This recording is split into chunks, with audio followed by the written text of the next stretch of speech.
நெல்லையில் கவின் ஆணவ கொலை வழக்கில் மேலும் ஒருவர் கைது செய்யப்பட்டிருக்கிறார்.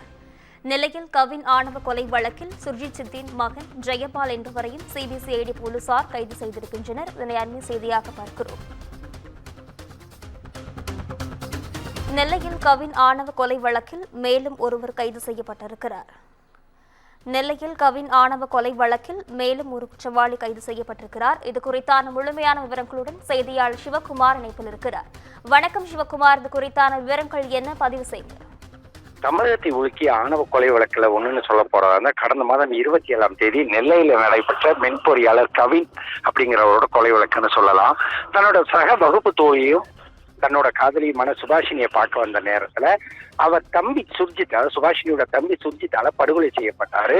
இது வந்து ஒரு கடும் அதிர்வலையை எழுப்புச்சு. இந்நிலையில சுர்ஜித்தோட தாய் கிருஷ்ணகுமாரி, தந்தை சண்முகசுந்தரம் ஆகியோர் உதவி ஆய்வாளராக பணிபுரிஞ்சு வர்றதுனால இந்த வழக்குல தங்களுக்கு வந்து அதாவது இந்த வழக்குல வந்து அவங்க சந்தேகம் இருக்கிறதாகவும் வழக்கை வேறு பிரிவுக்கு மாற்றணும்னு சொல்லி என்ன பண்ணாங்க, கவினோட உடலை வாங்க மறுத்து அவர்களோட உறவினர்கள் வந்து போராட்டத்தின் அடிப்படையில் என்ன பண்ணாங்க, சிபிசிஐடி பக்கம் இந்த கேஸ் வந்து சித்திரப்பட்டது, அதாவது மாற்றி கொடுக்கப்பட்டது.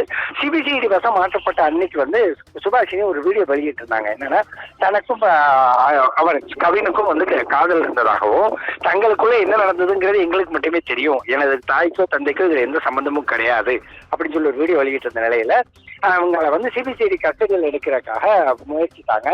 2 முறை பின்வாங்கி அவர்களுக்கு வந்து 3வது முறையா சிபிசிஐடி 2 நாள் காவலுக்கு வந்து நீதிமன்றம் ஒப்புக்கிட்டுச்சு. இதனை அடுத்து நேற்று முன்தினம் வந்து அவங்க மாலை 6 மணி அளவுல நீதிமன்றத்தில் ஒப்படைக்கப்பட்டு அதன் அடிப்படையில் 2 நாட்கள் விசாரணை நடந்தது. தாய் மற்றும் தந்தை, அதாவது சுபாஷினி மற்றும் கிருஷ்ணகுமாரி, அவங்க 2 பேரையும் தூத்துக்குடியில வச்சோம். தந்தை மகன், அதாவது சரவணன் மற்றும்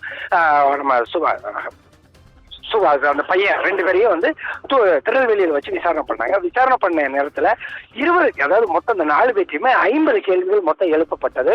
50 கேள்விகள்ல எந்த மாதிரி பதில் சொல்றாங்க அப்படிங்கிறத பொறுத்துதான் அந்த வழக்கோட திசை மாறும் அல்லது அந்த வழக்கோட போக்கு கொண்டு போகப்படும் சொல்லி கூறப்பட்ட நிலையில இன்று 6 மணிக்குள்ள ஒப்படைக்கணும் அப்படிங்கிற ஒரு சூழ்நிலையில சிபிசிஐடி போலீசார் வந்து மேலும் ஒரு குற்றவாளியை தற்போது சேர்த்த ஒரு நிலையில அந்த பையன், அதாவது அந்த பையனோட குற்றவாளியோட தம்பி ஜெயபாலன் அப்படிங்கிறவங்க தற்போது இதுல சேர்க்கப்பட்டிருக்கிறாரு.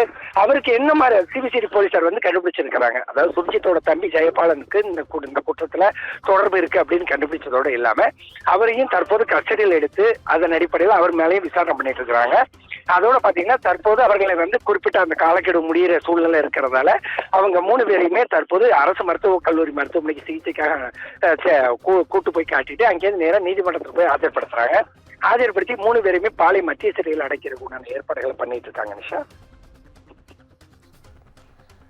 சிவகுமார், விவரங்களுக்கு நன்றி.